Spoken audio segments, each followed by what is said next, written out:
The other day, I was reading a post by today's guest where he detailed the 5 lessons that he learned from his father without his father ever saying anything. You may remember Pete Durand from a previous episode on The Evolved Man, but Pete is the chief executive officer of Crucible Partners. He's a fitness guru, even though he's not in the business of fitness, but he's also the host of the Eating Pro podcast. Pete and I connected some time ago and have found that we have shared passion in health and fitness, business, and being a father. And so I asked him to come back on and talk about what does it mean to be a father in today's day and age? We cover topics around resilience, how fathers can show up for their children at different stages of life, and why learning from mistakes might be the most important thing that you do as a father. The episode is 176. The guest is Pete Durand. Welcome to The Evolved Man, where we are at war with the mediocrity of modern man. The Evolved Man is for men like you who are willing to be strong, open, and aggressive learners. Men who are not afraid to disrupt and change. It's time we ditch the current conventional idea that we devolve with age, that the dad bod is our destiny, and that the glory days are behind us. Your best isn't behind you, and I'm here to provide you with practical tools, a few tips and tricks, and everyday wisdom to help you evolve into your highest form. Strong, lean, smart, educated, and emotionally intelligent. Now, let's go to war.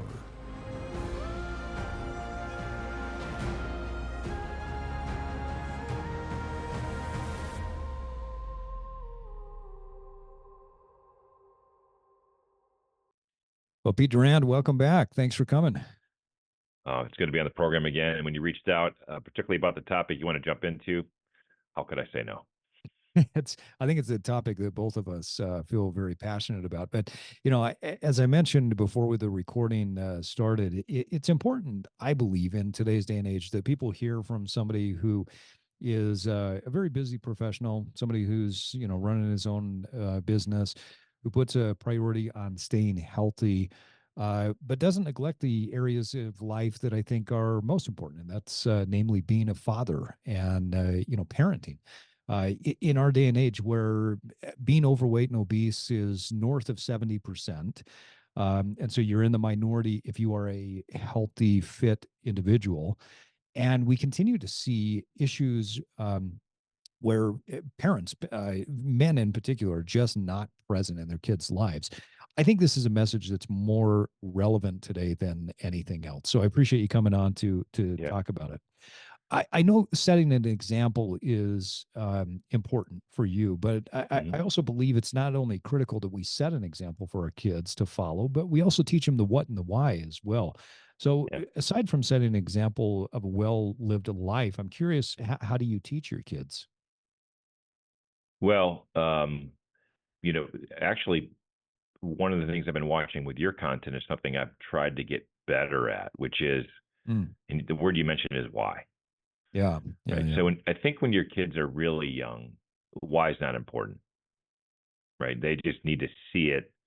They may not understand the why, but the example resonates far more than any words you can say. hmm, So I think as the example twists into the point when your kids start to have to make their own decisions, that's when the why becomes important. yeah, yeah. So, my kids are older and out of the house. So, I've got a grandson and a granddaughter on the way. We just found that out, so that's exciting Hey, news. congratulations. Yep. And my oldest son, he's almost 28. He's been on his own. He lives it, so he's hardcore fit. All my kids take care of themselves, but for different reasons, and I think for different purposes, right? So my two boys, we talked about fatherhood. I'll share with you the conversation I had with my youngest son literally just recently. So he just graduated. He's off to New York City. He's going to go to the big city and take a big job, and he's ready to conquer the world, Nice. which scares his mom to death. Yeah, I can imagine. Right? Any mom would be. Yeah, and he's a talented kid, right? So I think Sammy's worked really hard. He played a D1 sport and did all the right things, but his intensity towards exercise is different than my older son. Mm. He did it because it was part of what he had to do to play soccer in college. So now I'm trying to figure out how to transition that post athlete life to just doing it because it's the right thing to do. Yeah. Yeah. And you're spot on.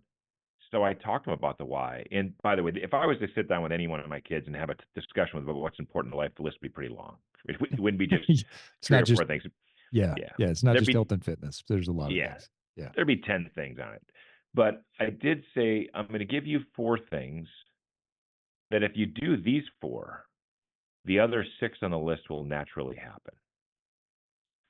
So the first thing I told him, I said, and he's got a very serious girlfriend who we think the world of. She's great, great family. I said, when you wake up in the morning, from this day forward, your responsibilities are different than they were as a college kid. Whether you become a husband and then eventually become a father, and I said, I hope I've demonstrated this to you. And this is all to the theme of it's all evolved for me as well. Yeah. I love the Love that. concept of the evolved man, right? Because we're constantly evolving. Yeah. But here are the four things I told him. Number one, first thing you do when you wake up in the morning is you pray. Mm. If you start there, if you literally start there, everything else after that will fall into place. Doesn't mean you're not going to have bad days. Doesn't mean you're not going to have challenges, but you will be well equipped to handle them. Mm-hmm. Right. So some people think, well, if I pray that my life's going to be better. No, your ability to handle your life will be better. Mm. So my work has I've been blessed, is taking off. So I had a little discussion with God and said, hey, I'm going to try to combine two of the most important things on my list together. It won't be perfect, but it'll be good. So I use a prayer app and I pray during my workouts at the first thing in the morning by myself. Oh, very cool. Yeah. And I'm probably 85-90% there on the prayer side while I'm exercising. Sometimes I'm paying a little more attention. Sometimes if I'm trying to count reps, maybe not so much. Sure. Yeah. But we had a little agreement. I said, look, I this is so important to me. I want to make sure that I do this. So I said to my son, if you can exercise your mind, your body, and your soul as you wake up in the morning, you will be ahead of 99% of the world. And it's not a selfish thing. It means you can contribute. You can set an example for your future kids, and you will be a better husband, and you will be more attentive to your wife.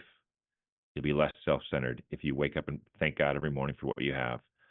Feel free to pray for people that you know that need it, and then get a good sweat going. Dude, just that's it right there, right? That's perfect.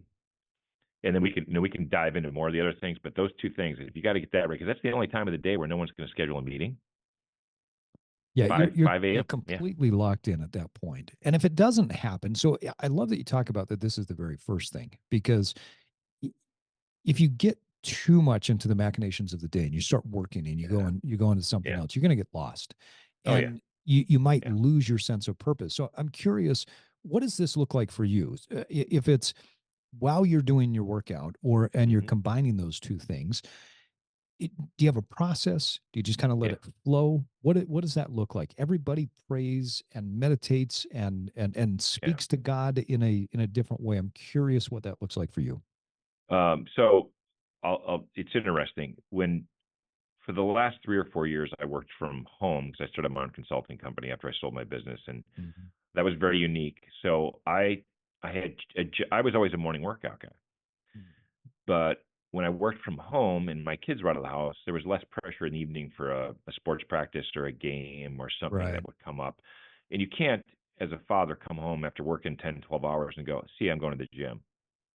It just it doesn't work. You have to jump in and be a parent and be a spouse and contribute. Um, but when I started working from home, by the middle of the day, I craved movement. Mm. Right, I needed to move my Mhm. body versus sitting at a desk by myself. Because in a work environment, in a building, you're moving around, you're talking. It may not be exercise, but at least you're up and out of your Yeah, you're chair. engaged. Yep. Yeah. So a midday workout was important for me. So I did my meditation and prayer in the morning. It was dark. It's peaceful. I had a process of scripture and some other prayers that I do. And a list of people I wanted to pray for, and it's fairly consistent. It's fairly deep. My dad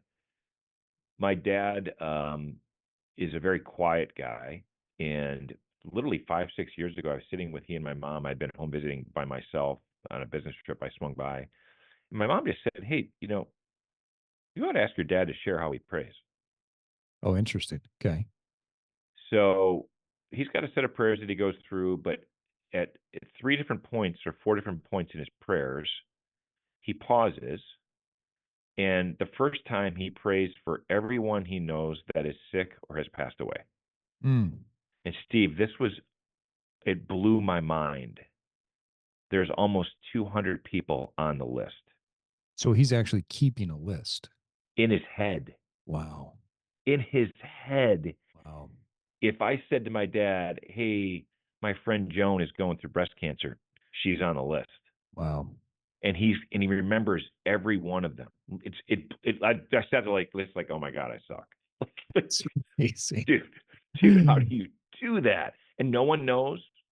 My dad's 75. I'm probably the only person that knows he does this. He's never told a soul he does this.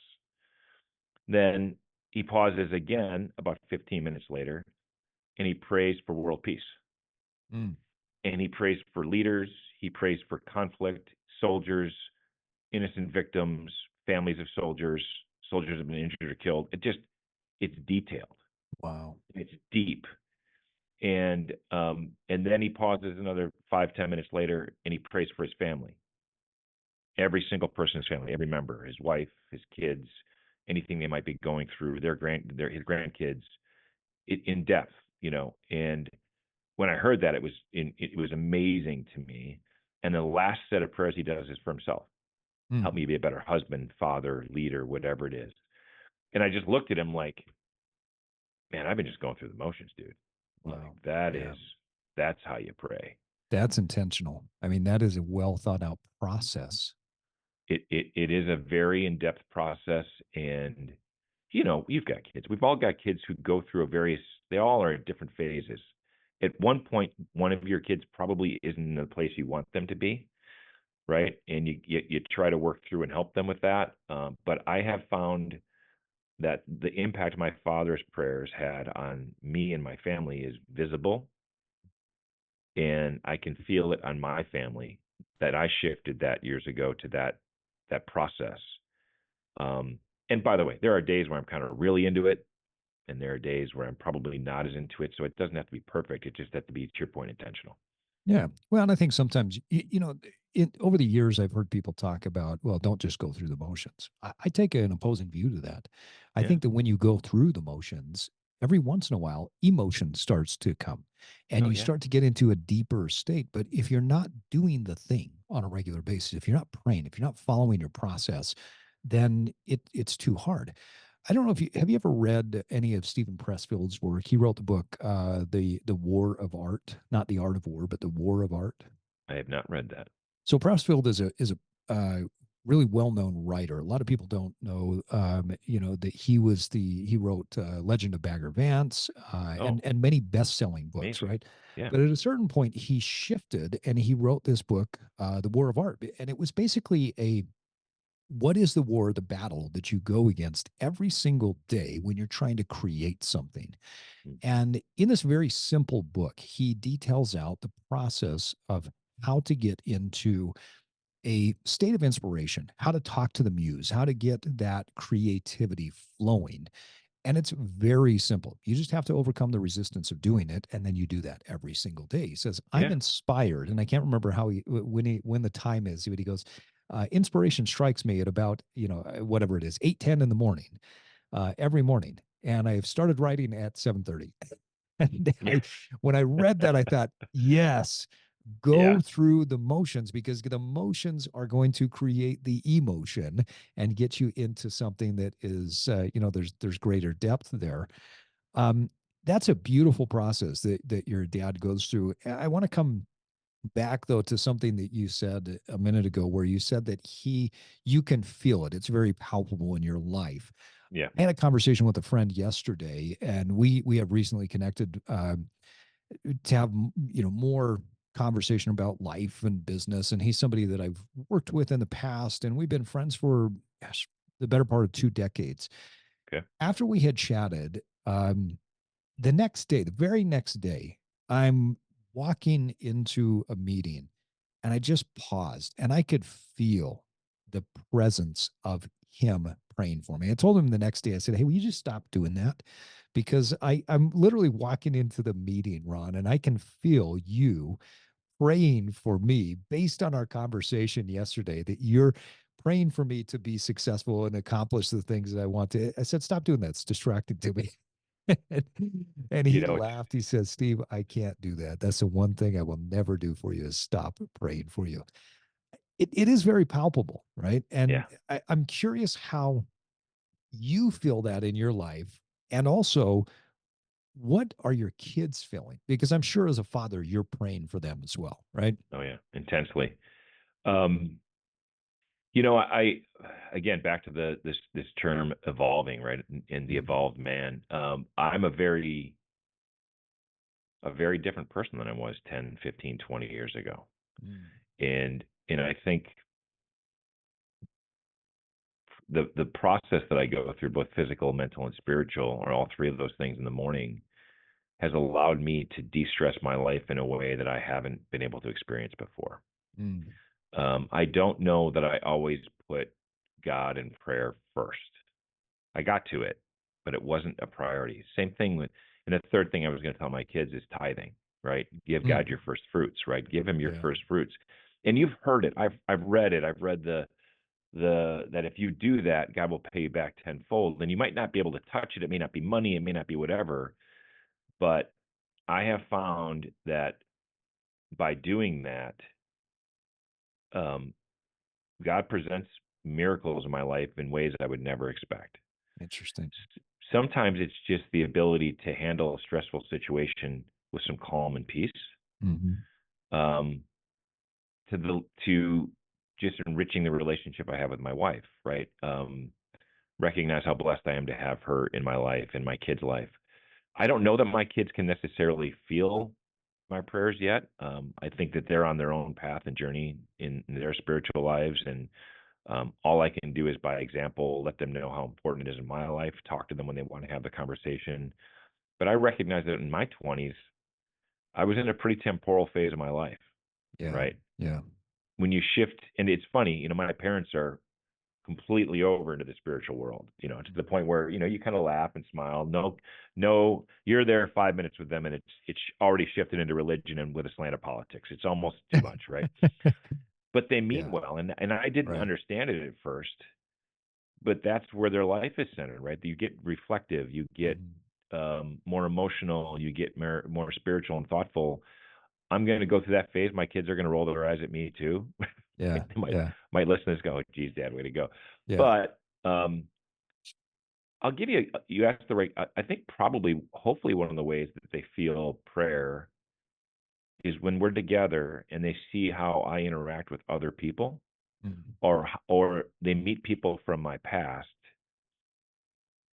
where they can see the depth of that relationship and friendship and know that that's not of this world, Yeah. right? That Yeah. is that's Good that's a point. deeper connection.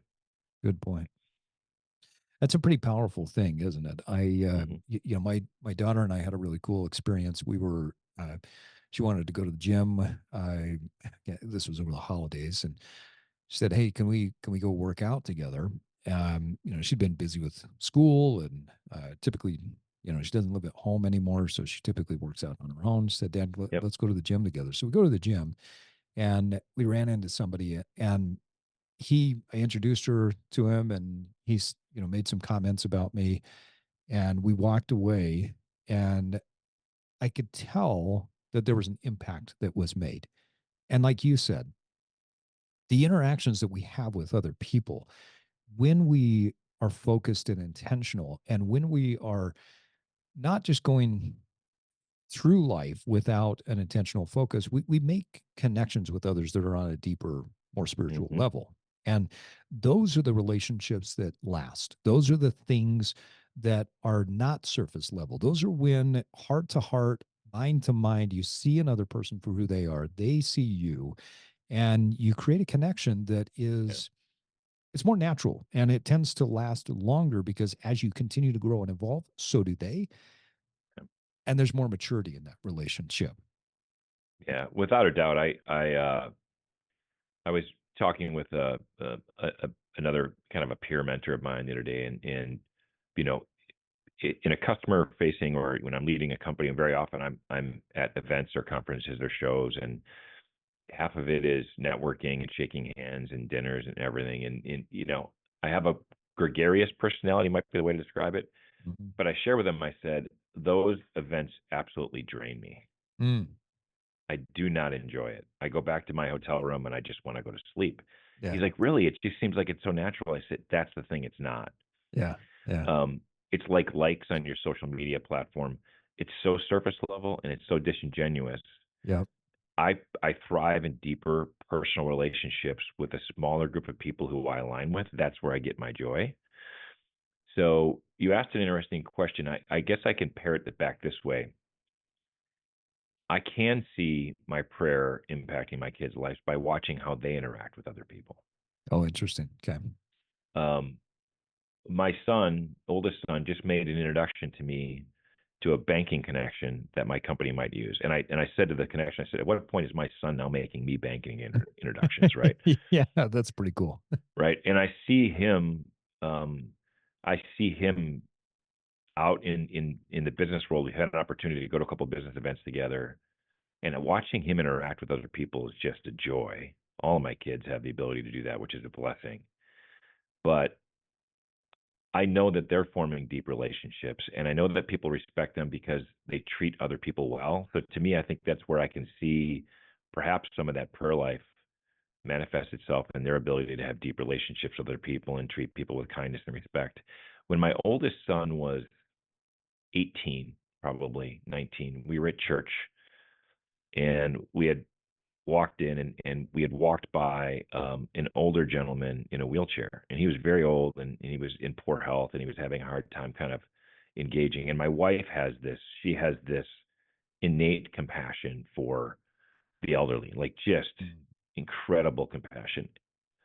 My daughter can manifest itself the same way. I don't know if it comes from the same place, but she's very good with them. mm, My younger son, I think he has to go through a bit of a filter to get where it's vulnerable.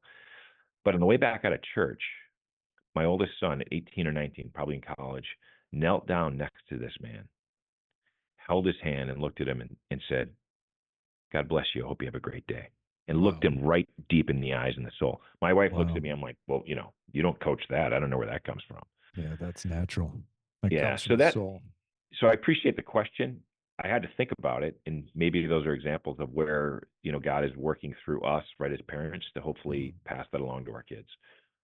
I think it's beautiful. And I think it becomes generational too. One of the things that we do in our home is that we um, around birthdays, when we have a big birthday dinner, we circle the room and sometime at the table, or if we're sitting on the couch and we're doing gifts, before we give any physical gift, we give the gift of feedback. And the gift of feedback is essentially, what is it that you appreciate about that person? What is it that you love about that person? So we kind of run the room. um, this year, we've had a pretty crazy first part of the year. We're prepping for a wedding for my oldest. My second daughter went to France on a study abroad. My son graduated high school. We're so busy Yeah. that we weren't able to get together. Well, and then I had hernia surgery, and so on Mother's Day, I made food for my wife and our small little family, and then I went to bed, and that was it. So we didn't Right. see my mom on Mother's Day. We invited my parents out later on because we wanted to make sure that we got some time with them. So a couple weeks later, we invited my mom and dad out to the house, and I said, "Hey, so this is our tradition that we do on birthdays and holidays. And so, since we are here and, Dad, we may not have everybody here on Father's Day, we're going to do the same thing to you." So we ran the room. We talked about, okay, what do we love about grandma? What do we love about grandpa? And one of the things that my son said As he said, Grandpa, one of the reasons why I work so hard and why I'm building the business that I'm building. This is a kid that's 18 years old, right? He started his business about 7 or 8 months ago. He said, one of the reasons why I'm doing this is because of your example. I've seen how hard you've worked to build the businesses that you built, to develop the wealth that you developed. And I've seen what you've done with it. I've seen how you've created the foundation. I've seen how you have given to other people. And I want to carry on that same thing that you passed on to my dad and that he's passed on to me. And, that is such a powerful generational gift that my 18-year-old son, in fact, our neighbors the other day pulled me aside and they said, "What is going on with your kid? We've never seen anybody so determined and dedicated." Because this kid, he flips couches, right? So we've always got like 3 or 4 sectional couches sitting in our driveway that he's cleaning and getting ready to sell. Amazing. He learned all of this generationally by watching me work hard, by that I learned from my dad. There's a lot of power that comes as we pass these gifts along. Sure. So giving the gift of feedback, I think, is extremely important, because it helps another person understand what we appreciate about them, but it also instills these habits in the kids that are they'll just stick, right? They Right. see the example and they say, okay, well, I'm going to adopt that and I'm going to do it in the future. I want to come back to your list, but I do have to make a quick comment on something you said earlier. I am just like you. I love to go to networking events because I have the opportunity to meet other people, but they Sure. drain me to no end. I don't know Yeah. if you're like me, but at the end of it, I just will go back to a hotel and I will lay flat on my bed and just stare at the ceiling, sometimes with the TV on, sometimes just staring at the ceiling to decompress, because Oh I yeah. like the intimacy of a core group rather than this bouncing from one person to the next. So Yeah. I uh, completely agree. I can definitely relate. Okay, so the first thing you say, there's 4 things with Yep. your kids. First thing was prayer. Yep. Second is health and fitness, Exercise. Yeah. exercise. Third is tithing, so Yep. making sure that you give away what you get so that Yep. it the first fruits to God. What's the Yep. fourth? So the fourth, I think, is investing in your future, right? So I'm an entrepreneur, so I am like I'm the pot calling the kettle black here, right? So Okay. I have such a tremendous respect for people who have the discipline and the forethought, and it's no different than exercise. Exercise is a deposit for your future, Yeah. right? But I've really trying to impart on my kids the concept of hitting for average and going for singles and doubles in their financial world. Start early, Mm, start in small amounts, do it often, do it consistently, and build up yeah. the opportunity to give you some freedom when you're older, right? So we're talking about real estate investment. We're talking about a lot of different things that weren't topics I had with my dad. My dad, was a very frugal, conservative, but we didn't talk about it. We didn't talk about those Mm, aspects much. And, it was different. Nowadays, I can see a really good Instagram post on real estate investment or something along those lines and share it with my boys and say, look at this. This makes a lot of sense. Follow this guy. I think his advice is really good. Let's talk yeah. about how we do this. Here's the financial advisor we should set you up with. So I think is at the same time you give your first fruits to God, you got to give the next fruits to your future, right? And as a husband and a father, that's very important. So if you get those 4 building blocks done every day and you hit something really good at the beginning, which is um, the monotony is the beauty of it. The process is the beauty. If you just do it every day, Mm, there will be moments of joy. There'll be moments of monotony. hmm. I just did a post this week about obesity, Yeah. and Yeah. and I made the point that look, I do love to exercise, but I don't love every workout, Hmm. right? I do love getting up in the morning. It's my favorite time of the day, but there are mornings I want to sleep in. Yeah. I do love to eat healthy. I love the joy of healthy food, but I do like chips and cookies. I mean, I'll be the first person. You throw a good chocolate chip cookie in front of me, people are, at a restaurant freak out. Where I'll try that. They're like, "You eat that?" I'm like, "Oh yeah, Yeah. yeah." Not a lot, but Yep. So it's get your faith, get your fitness, tithe, and then invest in your future. And then you go 6 or 5 through 10 are Make sure that your loved ones know that you love them every day. So That's important. more than it's more than just I love you as a word.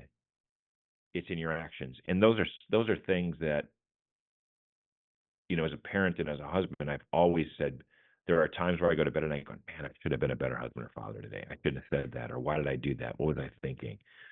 Um, and that's where they're not ready to be spouses or parents yet. So we're going to get to list 5 through 10 as they enter those phases. But I figure Yeah. if they cover the Yeah. first 4 today and they get right with the Lord, then that will start to take care of itself.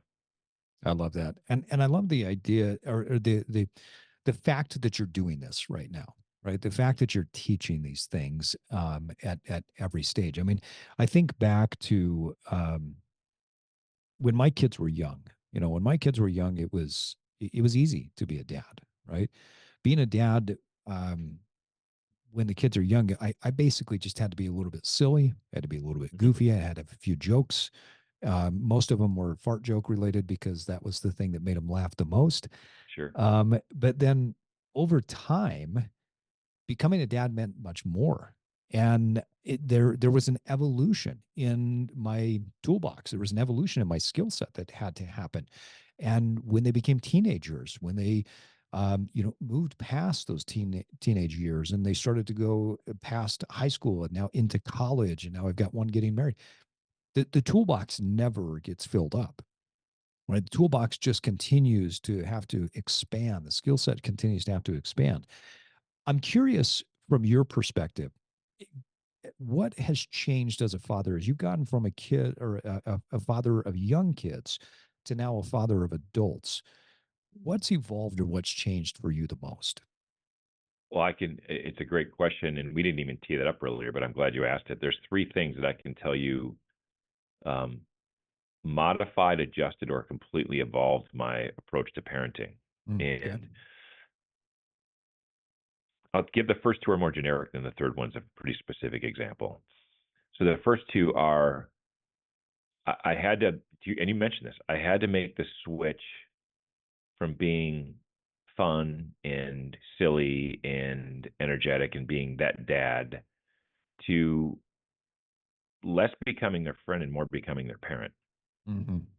So boundaries, Good point. Good point. Yep. holding the line, letting them know there's just lines that can't be crossed. And if you do a good job as a parent early on, that is a very natural and easy transition. And here's what I mean. When your kids are babies and little and you say, don't put your finger in the outlet, and you've had a long day at work and you're sitting on the couch, you just sat down, and for a lot of dads, they crack the beer, flip on the news, and kick their feet up and want to just chill. Yep. When that kid puts their finger up at the outlet and you say, don't do that, and they look at you and they give you that kid look like, well, I'm going to do this now that I know you don't want me to. Mm-hmm. And they try it again. If you don't follow through right then and there, you're screwed. Yeah. You got to walk up. You got to remove them from the situation. If they try it again, you got to slap their hand, and that might get a little people wired. But they got to know I shouldn't do that. Yeah. Yeah. That got my dad up. That I got a reaction that says I shouldn't do that. They don't have to understand why. Mm-hmm. They just have to know that if you say that's a boundary you don't cross, they don't cross it. Yeah. What parents don't realize is that's but parenting is really freaking hard. It's not easy. It's not, Each one of them is different. And so right? it's different for You each nailed one, it. right? You nailed it. So that's actually my third point, which I'll get to. You've hit it spot on, right? So transitioning from fun and goofy and whatever, and I think dads, my wife stayed home with the kids. We're very blessed. She's wired to be a mom. It was her thing. She's like, and she's all in. She's just an amazing mother, now grandmother. That was her thing. So, you know, husbands sometime in that situation, or dads, or whoever the person that's at work has the opportunity to come home and sometimes always be the good cop, right? Yeah. Yeah. They weren't there all day drawing lines and boundaries, so it was easy. So I recognized that I had to transition from that to setting some more clear boundaries. The second thing is, I think it sounds to me, just with your process at birthdays where you ask what you love about people, that feedback loop. I don't think I was good at that. Oh, interesting. Right. Okay. I don't think I was good at that at work or as a father. I've evolved. I've learned. I've recognized it's something I need to work on. Part of it is because I I I'm always I always see the best in people. almost to a fault, and I'm always rooting for them. And I don't intentionally enjoy conflict. Mm. I can handle it, but I don't seek it. Yeah. Yeah. So my wife will go head on into one of the kids if they're doing something she doesn't like. And we're fortunately on complementary ends of the spectrum. We figured out how to balance that and work in the middle. Sometimes I gotta like, hey, peel it back a little bit, let them make the mistake. You can't do that. And sometimes she's with me, you need to get her and head this thing off. Mm-hmm. And it's worked amazing well in our marriage and as parents. So I'm very lucky that I married a woman who's the exact complement to the skills that I don't have, Yeah. and vice versa. So just very blessed that way. So, number one, shifting from funny dad to parent. Number two, understanding how to give feedback and dig into situations a little more aggressively Mm-hmm. with a balance, right? Always with love in mind, but letting them know that this is serious. It gets to the third point, which you just mentioned. All my kids are different. Mm-hmm. My daughter is 3 years older than her younger brother, and he's 5 years older than the youngest one. So there's an 8-year gap between the first and the third. My daughter is, I call her my stone cold killer. She just is like this all the time until somebody does something that doesn't align with what she wants to happen. A switch can flip, and she can just be sometimes downright nasty. Right? Yeah. Because she's very intelligent, she's very witty, and sometimes that comes out so sarcastic it can be nasty. Yeah. Yeah. And but 90% of the time she's just like this. So she was an easy baby. She's a really good athlete, very focused, did well in school. So and she dated her now husband for 9 years before they got married. So through high school, that they were an item, and he's a wonderful young man. So I didn't have any of that drama. It was kind of easy. Yeah. Yeah. Um, my oldest son, when he was a freshman in high school, he's a lot like my wife. He wears his emotions heavily on his sleeves. He's a deep carer, hard worker, so he can hit the boundaries really quick. Mm. And it was in the middle of one of my startups.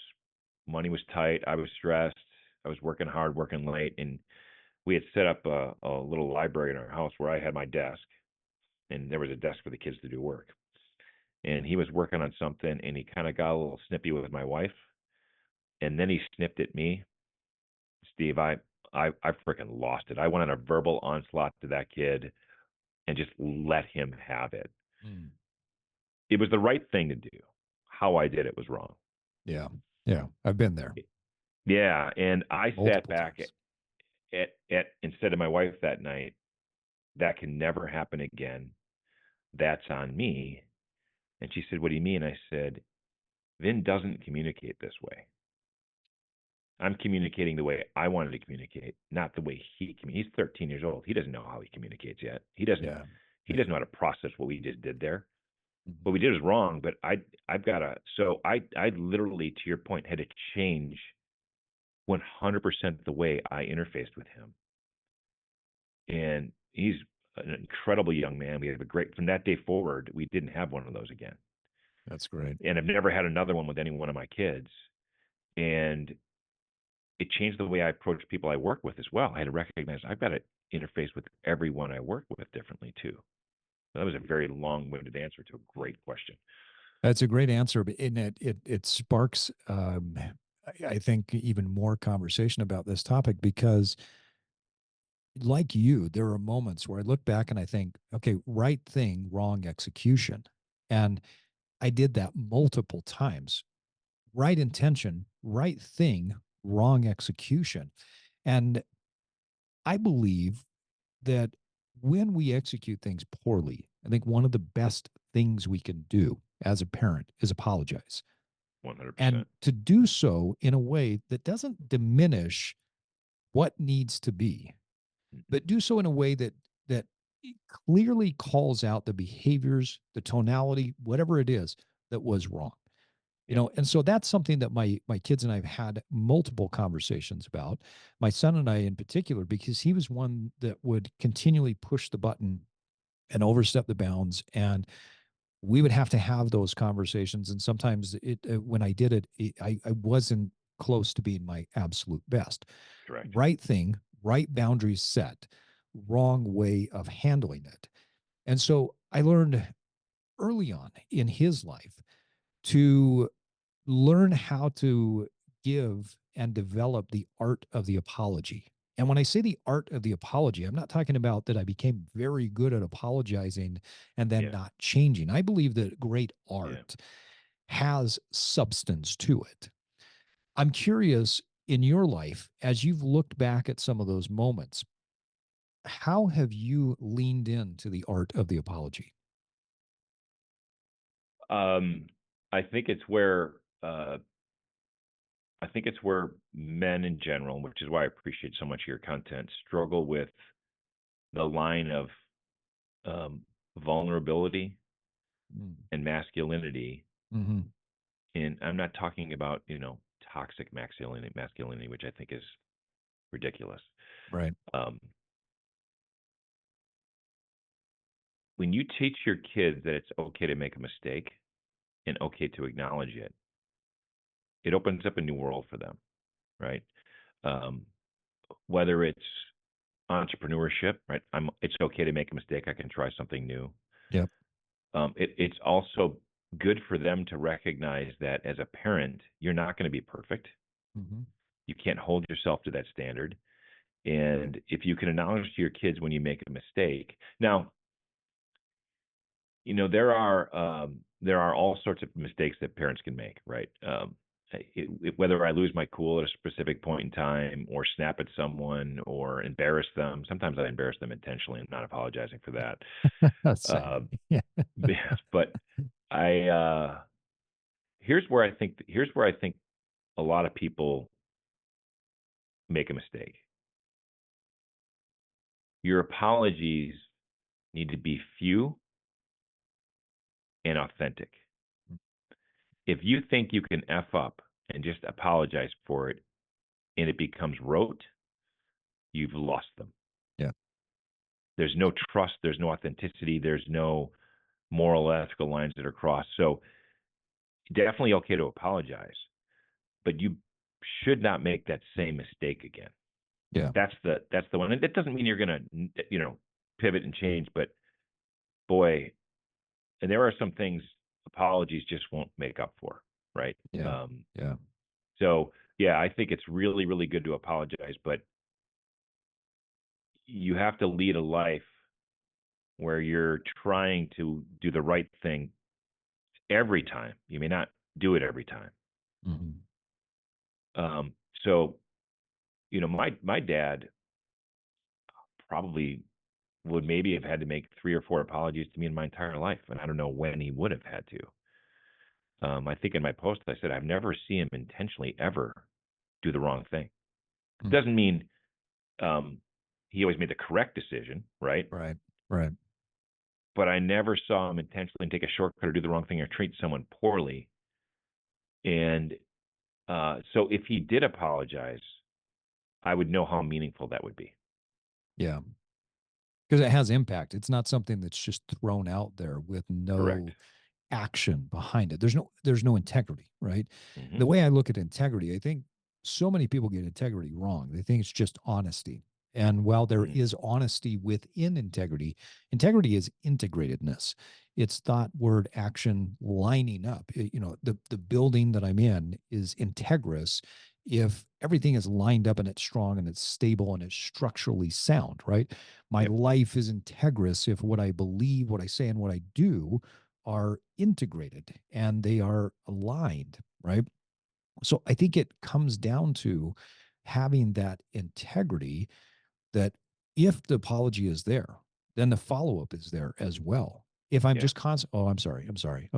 And then I just keep doing the same thing. Well, you're not sorry, right? I No. mean, you're And just you don't. not. And you made a very good distinction. I mean, honesty is a component of integrity. Integrity is demonstrated.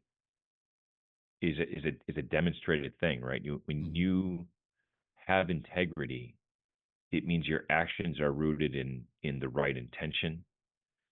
You have authentic compassion, remorse. Yeah. That's where integrity comes from. I have three hot buttons that my kids know.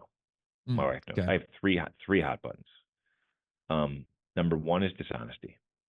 Okay. Um, if you lie to me, it breaks down the first part of our relationship was trust. I still love you. I love you unconditionally.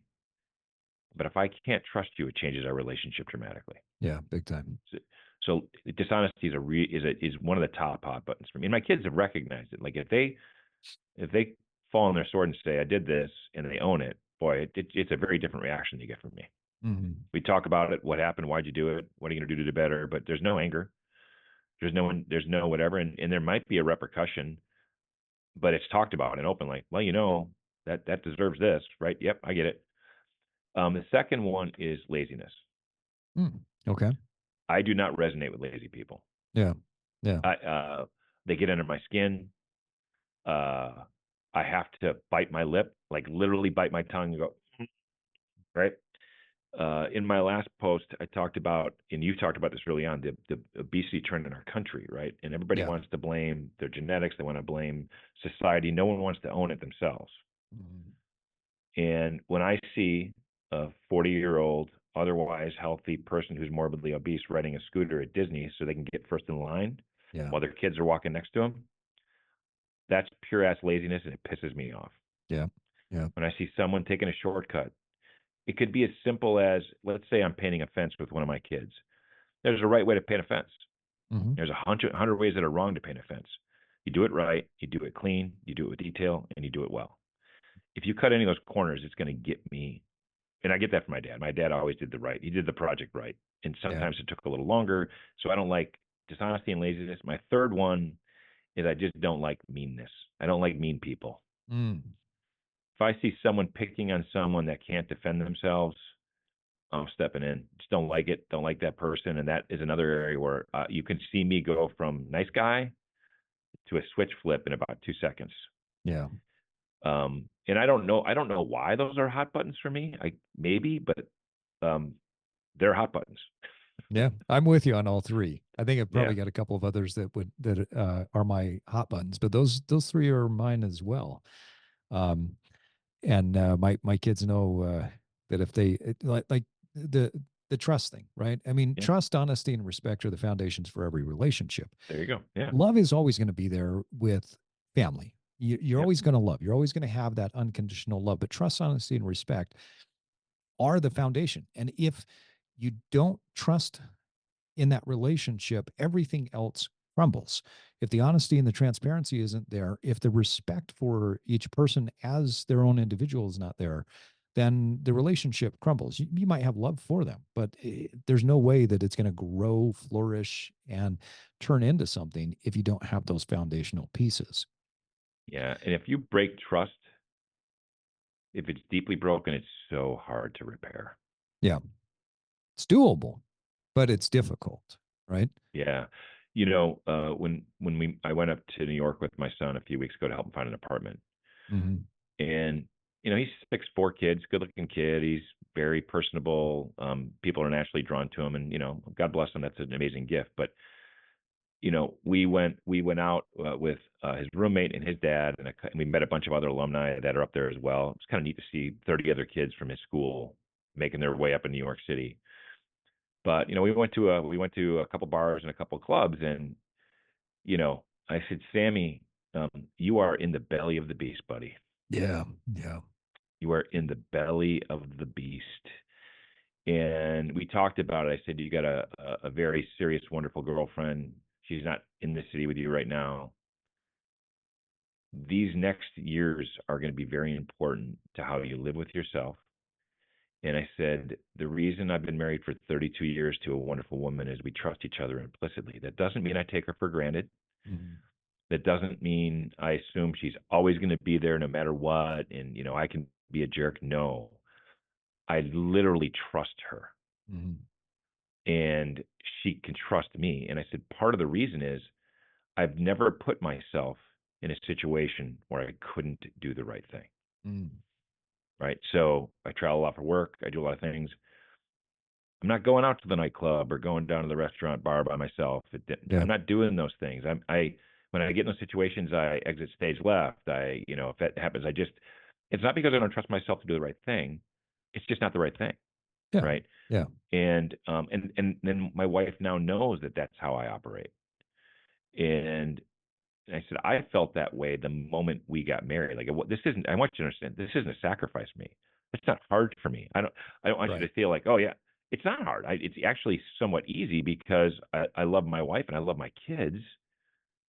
So that's not a lot of. Well, yeah, it's not hardship. So that trust thing, that's a verbal lesson we're trying to convey along the lines. And he's a good kid. I don't expect. I'm not saying he's not going to do this, but he's going to be in situations he's never been in before. Yeah. Yeah. Yeah. Right. Life's going to throw him, Yeah.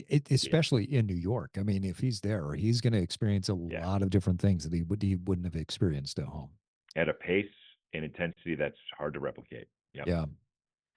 Pete, I want to come back to this concept of failure as a teacher.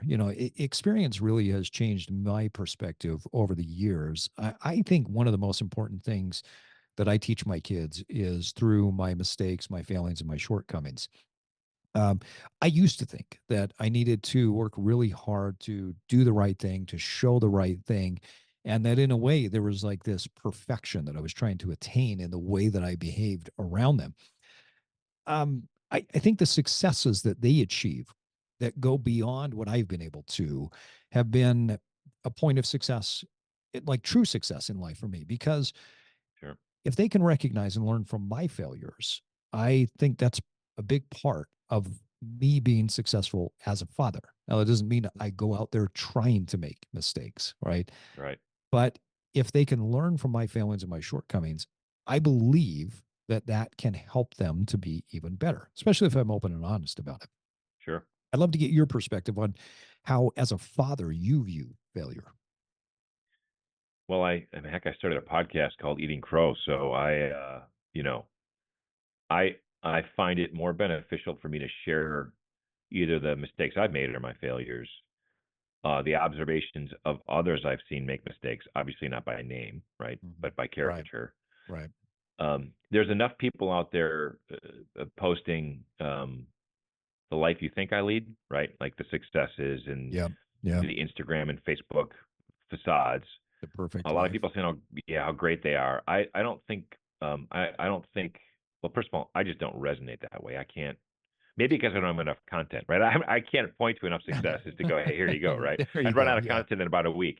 yeah. But so I consider the opportunity to discuss failure with my kids on two fronts. One is a husband and as a father, right? They've seen me at my best. They've seen me at my worst. Mhm. By talking about it and recognizing where some of those mistakes came from and how I've tried to overcome them. But also, it's important for them to know that while the line may be going up and down like this, it's trying always to go up to the right. In Yeah, general, that it's yeah. just trying to go up to the right. So they know I'm on the right trajectory, even though there might be some mistakes along the way. From a business perspective, I think my kids have had the blessing or the curse, whatever you call it, to see what entrepreneurship is really like. Mhm.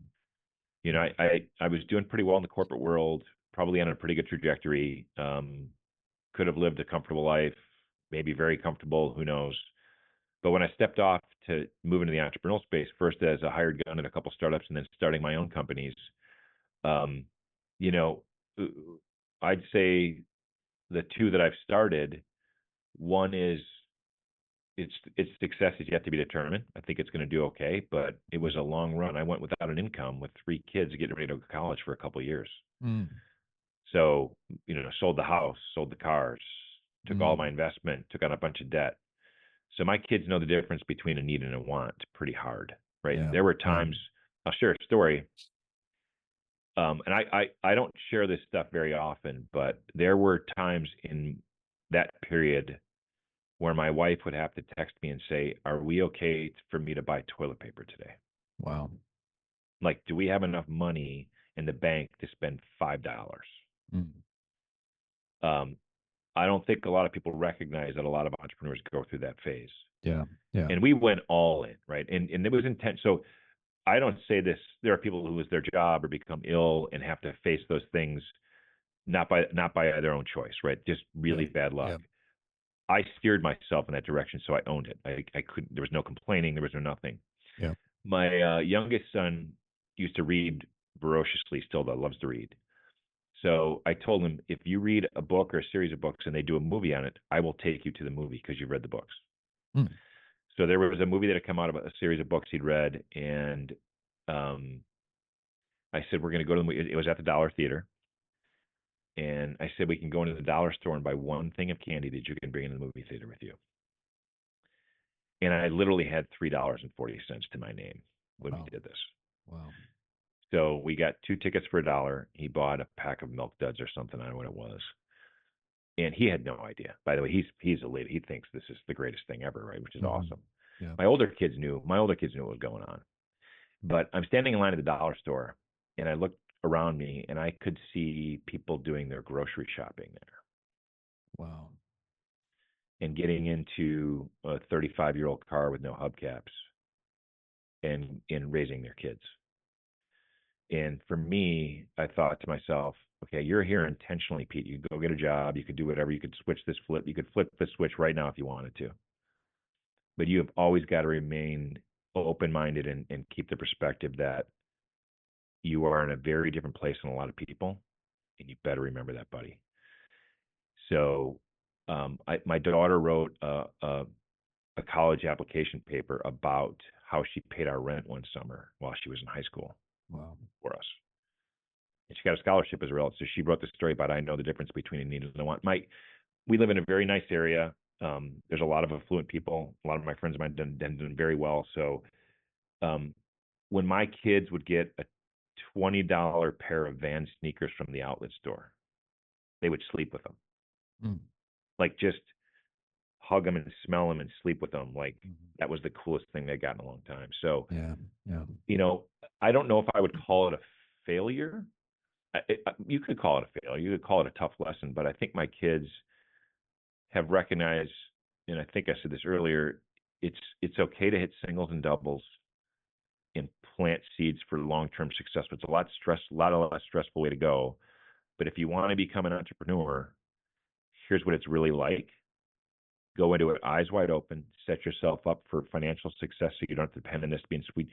We've now given them lessons that I think are very important for them to recognize what failure does look like and how some people don't necessarily talk about it. That's a powerful, powerful story, and something that I'm sure your kids are going to hold on to for the rest of their life. Yeah, It, hopefully. it makes me think about a conversation I had the other day. So I sat down with my bookkeeper to go over some of the financials. And as we were going through the financials for my Evolve business, and then she's now starting to take on, putting the financials in for this other business that I'm doing with my son. Um, I just mentioned a conversation that I had had with my son prior to. So the way that our it works is my son and I sit down on Fridays and we run through the business and we talk about, okay, what do you have in inventory? What's going on? And I use this as a time for us to connect and discuss the business, but also use it as a moment to teach. This is how you grow. Mm-hmm. She looked back at me and she said, Steve, I know a lot of men who don't know anything about what you just said. And the fact that you're teaching that to your son at this age is priceless. Now, I've always believed that as a dad, it's not just my responsibility to provide for them, but Mm-hmm. and in terms of financial, right? Yeah. Here's your Yeah. clothes, here's your food. Like I think that's a given. It has to be there. Yep. But I think that part of what a father needs to do is to provide knowledge and skills that will lead them to a better life when they grow up and when they go out on their own. Yeah. So obviously you've taught this to your kids as they're going throughout life. Are there other practical skills that you've focused on, other tactical things that you've said, hey guys, you need to know this? Um, and if so, why? Why were those the things that you taught them? Boy, that's such an important topic. Yeah, I think in the post that inspired this conversation about Father's Day. Yeah, I definitely think it's our job to provide for them in the basic skills and things they need to grow up. But then it's part of our job to let them make mistakes to learn along the way, Yeah. while at the Yeah. same time coaching them. So, in addition to the things you mentioned, which is maybe imparting potentially some business knowledge or Mhm. whatever it might be, certainly health, fitness, spiritual life, those are to me, the core building blocks. Yeah. Where I've tried to extend that, and this comes directly from my dad. I was the oldest of five kids. My dad is a master carpenter, electrician, plumber, business. He can do all those things. Mhm. So he created projects and things around the house in order to pass those things along to me. Oh, interesting. Okay.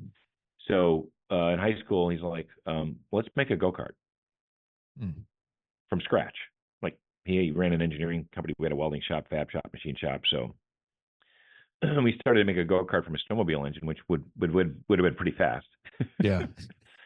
And we ended up we had a little scope creep one night and ended up about two Volkswagen Beetles and made a full street legal dune buggy. We That's welded amazing. created a frame from scratch, welded the whole frame, did the research, figured out how to balance it, load it, Wow. rebuilt the engine, built the drivetrain. We built a street legal car from scratch. Wow. That's And amazing. then he sold it the day I got my driver's license because there's no way you're driving this. he, he knew where that path would end. He was a smart guy. Yeah. But Yeah. whether it was woodworking or how to change the oil in a car, how to change a tire, how to handle basic electrical work or project work, how to hang a ceiling fan, right? Fix a Mm. sink. Hmm. So I'm so grateful that those basic skills. And by the way, I enjoy those things. We talk about how a business conference would be draining. You know, what would be energizing for me is if I woke up on a Saturday morning and I had a list of 10 projects to do, and I was able to do them and check them off the box. I just love home It's so improvement projects. satisfying. Yeah. Yeah, Yeah. I love, Yeah. whether it's adding recessed lighting or, building furniture or adding a window or remodel. Those to me are skills that very, very few men our age have anymore. Hmm. My oldest son will try anything. He's gravitated towards it. My daughter she can cook and she can do art and she can do a lot of other things that aren't the same. My son-in-law wants no part of most of those projects, but he's also literally a genius and a world-class athlete. He's got literally a genius. So he Nice. could he could do the thinking projects. Yeah. Um, Yeah. I'll do the home remodeling. And my youngest son, I think he'll leverage the yellow pages. Hey, that's also a skill, right? It is. And my brother is the same way. He's like, I figured out how to be really good at saying 1-800 plumber, right? Nice. Nice. So I think that would be some additional things I would pass along is just basic, I'll call them parenting, husband, take care of your own house skills. I love that. So I want to come to, we've referenced this a few times, but I want to come to the post that had sparked this Mm-hmm. conversation. In this recent post you had put out there, you listed 5 examples of fatherhood that your dad had imparted to you Mm-hmm. without ever saying a word.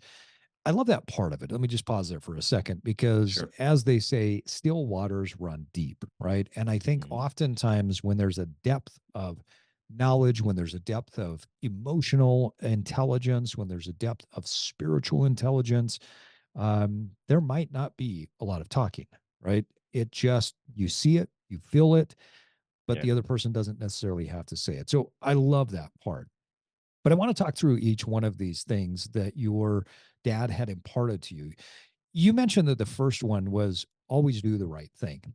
How did he teach you to always do the right thing? Um, I think there was probably some glaring examples. A lot of it was just subtle. So we were one of my first homes. I was adding a deck on the back of the house, and it was a project my dad and I would do together. And he and I think my brothers would feel the same way. My dad and I worked very naturally together. He wouldn't have to ask for the tool; I was already handing it to him. Mm. And I love the way his brain worked. We're both engineers. Well, we got about uh, 2/3 of the way framing the deck, and one of us, probably me, measured on the wrong side of a 4x4. Oh, okay. So one part of the corner of the deck was just off by 3.5 inches. And we had, we'd already propped the posts in. They were cemented, you know. And I said, Dad, it's okay. I'll just shim it out and we cover it with the fascia and the top deck. No one will know. We'll just shim it out. And I had to run to Home Depot to get some other parts. I'd come back. He had ripped that section of the deck out Mm. and was rebuilding it. And I said, Dad, he goes, no, not going to go to sleep tonight knowing I didn't do that right. Yeah. Wow. So, and there, just whether it's how he treated someone, when he did a project, he didn't miss a detail. He didn't cut a corner. He didn't cover anything up or take a shortcut. He just did it the right way. And I just so appreciated how that worked. You know, I saw how he treated my mom. My mom and my parents. It's funny. I try to tell my brothers and sisters, if we drew a pie chart Mm. for each one of my siblings about what ratio we have of our mom and dad of each other in each other, we probably would draw it very differently than we actually perceive it ourselves. Interesting. Okay. Right. I have a lot of my dad in me. My mom is a very vocal personality. I do have a large percentage of that as well. She has the same caring, generous heart as my dad. But my dad made it very, very clear. Your mom came first, Mhm. then you came. If you ever ask me to choose between you or her, she wins every time. Mm. Right. And by the way, he demonstrated it a lot. And somehow that just resonated to me as that's kind of the right, you do the right thing, whether it's easy or not. And you never make, it's never wrong to make the right decision. Yeah, it goes back to that idea of how you do anything is how you'll do everything, right? Bingo. Exactly. There you go. My dad's way of saying that to me one time when I had talked back to my mom is he said, "Hey, come into my office for a second." We sat down in the home office. He says, "Let me just explain something to you. Your mom's number one. You're number two. I will always love you, but if you ever talk to your mom like that again, I'm going to knock you into next week." And that was it. That That was the last time we had resonated. that conversation. Yeah. Yep. Resonated. Yep. Absolutely. And I think great dads have the ability to say something with very few words. Yeah. Yeah. And that was very few words, but it made the impact on me. Okay. So number two, be kind even when it's not earned. Mm-hmm. Um, you know, I had seen my dad in situations where people were rude or didn't handle themselves the right way, and he would somehow deflect it and diffuse the situation. He just used kindness at all times. I have seen my dad twice in my life where someone threatened his family and the gloves would come off. Mm. Mhm. One of them, he still reacted with the same kindness and patience. Two, I saw my dad ready to kill someone. Mm. Like literally he was ready to take someone's life in defense of his family. The one where we don't need to go into that in detail. The one where he maintained kindness. My parents, wonderful example, always brought us to a food program in downtown Milwaukee when I grew up. Once a month, we'd go in and we'd feed the homeless, and they got us to interact with them, right? Like we were serving them drinks and waiting on tables and doing whatever. When we were old enough, we could pour coffee and then we wouldn't spill it, whatever. And it was a wonderful experience, just a great, it's a genius parenting, just a great experience for my parents to go, hey, just so you know, you're a pretty lucky kid, Mhm. and here's why. Yeah. Well, one night, and by the way, my two sisters were 12 years younger than me. They were at this point, all they could really do is hand someone a tray. And then my dad was at the first station handing out, I think, sloppy joes, and my daughters hand the trays. And you're really instructed to give kind of everybody one serving, so there's enough for everybody that's in the hall. And if there's anything left over, perhaps, then maybe they could do that. And one guy came up and he wanted some more. And my dad very politely said, I'm very sorry, but we have to make sure we have enough for everybody. If there is, you'd be happy to come back up and get some more. And the guy didn't want to hear it. Mm. And he started to get berated and really irate. And my sisters at this point in time are probably 5 and 6, standing right Wow. next to my dad. Mhm. This guy took his tray and broke it over my dad's head. Wow. And my dad was a collegiate wrestler, raised in a farm. He's 5'8", but the dude can take care of himself. Mhm. And all he did was just push my sisters behind him to make sure they were okay, wiped his face off, and said, I think what was his name? Lucas. Lucas, come here. And Lucas was the guy that ran the kitchen. He's a big, big, wonderful man. And he just said to me and my mom, take the girls. And then they just politely took the guy outside. Hmm. Didn't raise his voice, didn't do anything, just total cool. I love that Total cool. story. Yeah. I love that. Okay, so always do the right thing. Be kind, even when Mm-hmm. it's not earned. Number three, hard work when Mm-hmm. nobody is looking. Yeah, I think it ties back to do the right thing. My dad had an ability to work all day. And my grandpa had a farm my dad grew up on. And my dad probably worked his ass up on that farm way more than people realize. And I was the oldest, so I was probably the only kid that really got to go spend quite a bit of time in the farm. But on a Saturday, we'd get up early. My grandma made us breakfast in this iron skillet. She'd make toast and eggs, and then we'd go work the farm all day. And he just worked like a dog. I mean, it was incredible to watch what he did and the pace he did it. And he always had a smile, and he just grinded. He had hernias. Almost He like had work is a privilege, right? work as a privilege.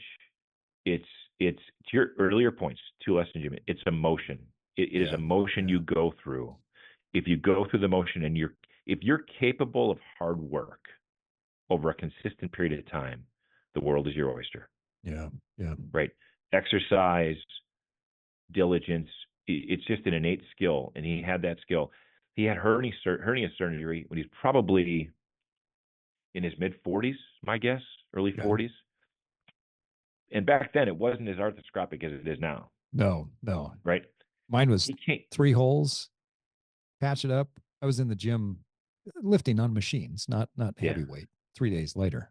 Not the case yeah, back then. not the case. So what did he do? He came home and insulated our attic the day of the surgery, Steve. Of course he And did. he climbed down out of the attic, which was probably Wow. 120 degrees, Yeah. puked, and passed out in the hallway. Wow. And then he literally looked at me and goes, "That probably wasn't a good idea." you think? But I mean, there Maybe you're right, Dad. there was no there was no way I could ever say no to a project or not do my best. You had to. Yeah. Because you I just knew didn't he want to let was him down. setting that example. He's Yeah, outworking you. didn't want to let him down. What a beautiful example. All right. So number four was if you're honest with me, I can trust you. Yeah, it gets back to the hot buttons I talked about before. I will naturally extend trust to almost everyone. It's just, and by the way, I think that's a graceful. I'd rather go through life naturally trusting people than the other way. Yeah. It's just Same. a less stressful way to go life. I've been burned a couple times Yeah. Yeah. as a result. Um, It's easy to be when you do it it, that way. it is easy to be, and I've been burned in once in a startup that cost me a tremendous amount of money.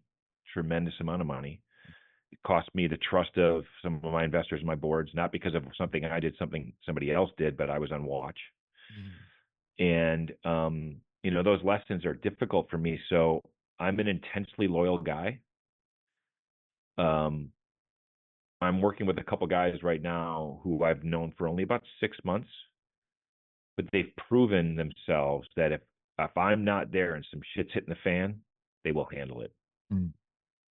I can trust them to may not be the correct decision, but to make what they think is the right decision at the time. Yeah. Yeah. I'm always okay with that. If we make an incorrect decision, I'm always okay with that if the intentions were good. Right. So yeah, I mean, for me, it's simple. If I can trust you, then I will extend you a lot of grace and a lot of rope, and you will get the best from me as well. So this last one I think is really it's a message, honestly, from my perspective, that more parents need to hear because it's not taught today. Mm-hmm. Everyone gets a trophy. Everything is okay. If you Yeah. are this, that, or the other, it's all okay. We just need to accept everything. Right. And Mm-hmm. that's just not the case. This last one that your dad taught you, I think more fathers need to hear it.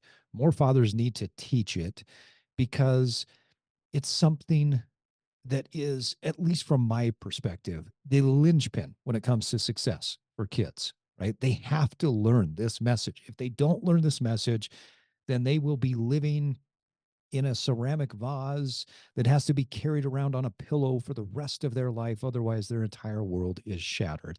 And that 100%. lesson is, I'll let you fail, but I'll be there when you need me. Yeah. It is, again, I'm very blessed. My dad, he didn't, again, he didn't say a lot. Um, there were moments when I know he probably wasn't very proud of me or didn't like me as much, and he didn't say much about it. And I think there were times I would have appreciated him saying a little more as a course correction, Sure. but he was a natural at letting you fail. And then if I ever needed my dad to this day, I could call him and he would drop everything Yeah. and be there. Yeah. But partly because he knows that I've kind of made enough mistakes to learn to be my own man. Um, a lot of parents are afraid to let their kids fail. They don't know the difference between being there and helicopter parenting. I'll Mm. share a silly example of what our society is doing today. So my kids all swam in the summer swim team. So it was fun, Mhm. but my wife's a genius.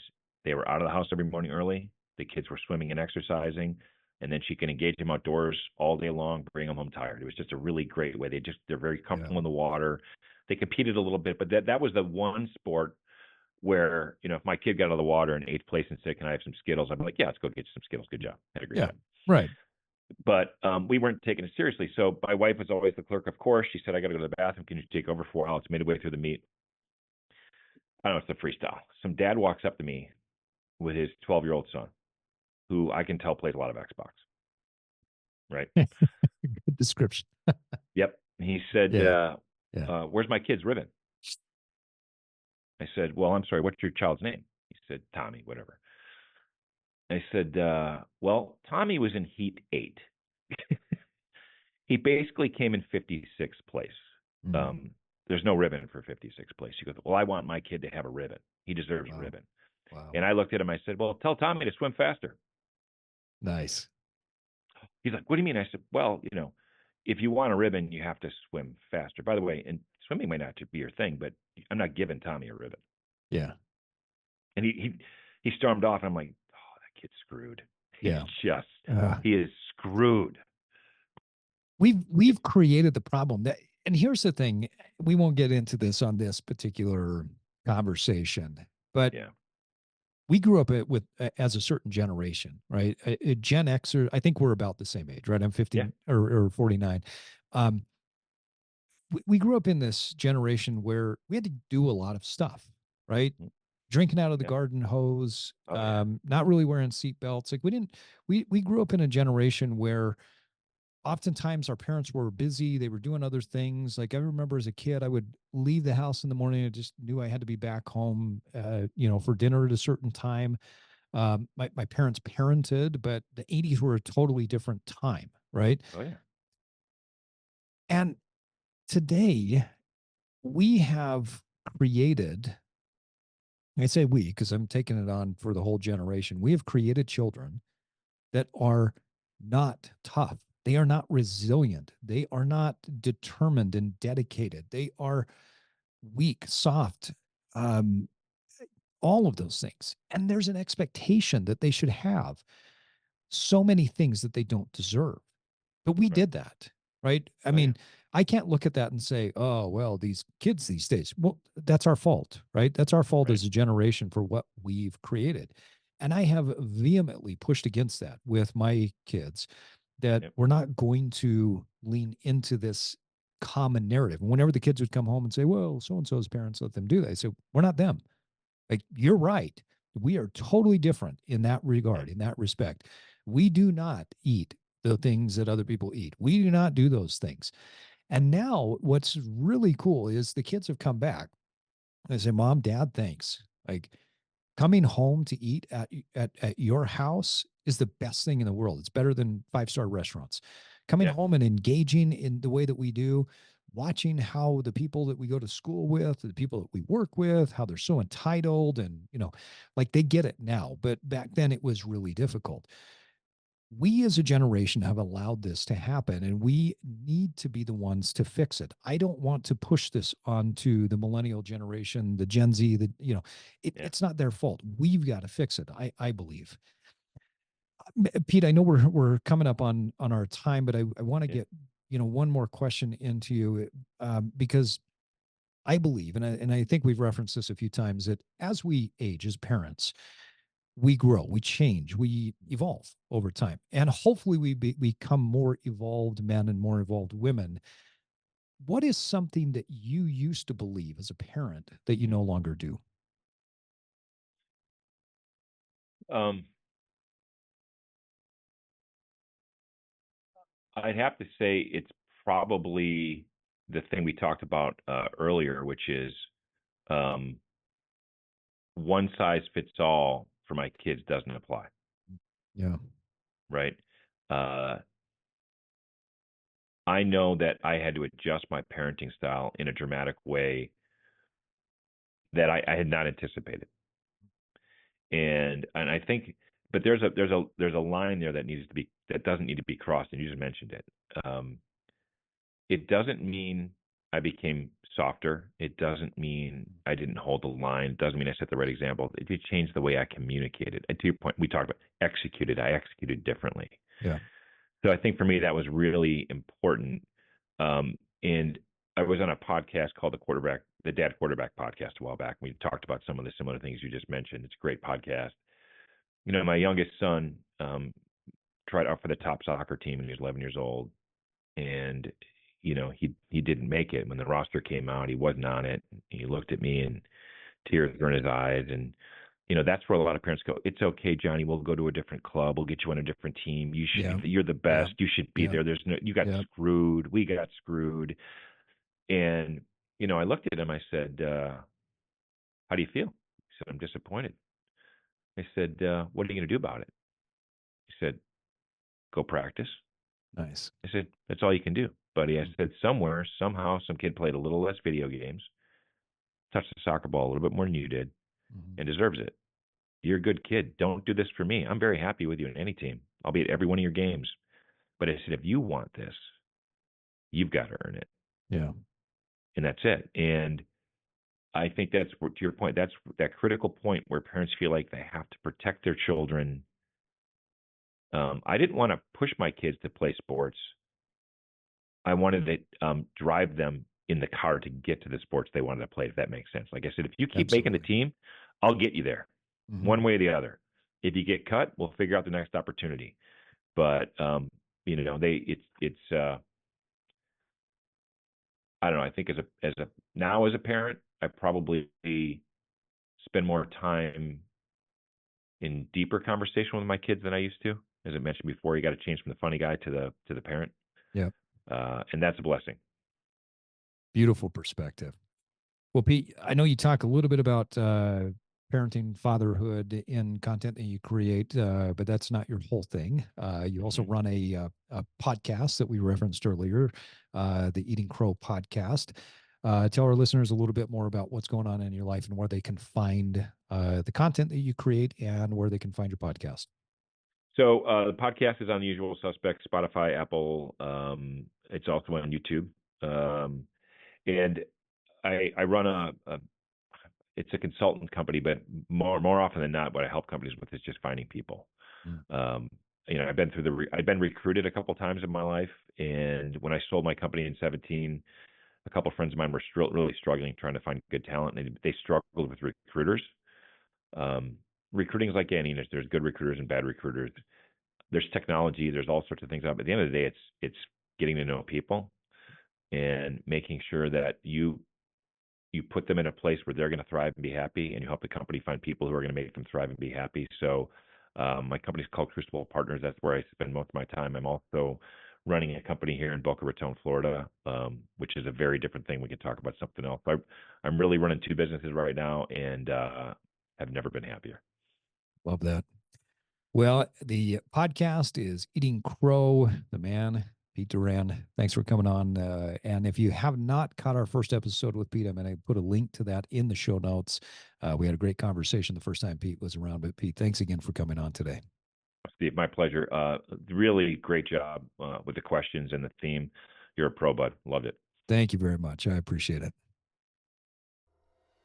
Thanks for joining me today for this episode of The Evolved Man. If you're learning from and gaining value from this podcast, please subscribe to the Evolved Man newsletter, where I can support you even more in your personal evolution. I want to help you reverse engineer your success. The Evolved Man newsletter is like getting a free coaching session to keep you moving forward on your path of personal success. Go to theevolvedmanpodcast.com to sign up today. If you found value in this episode, you can give us up to a 5-star rating on Apple and Spotify and share it with your network. That's the best way to support the podcast so we can continue to get great guests and provide you with the best wisdom for your daily life. Until next time, keep evolving.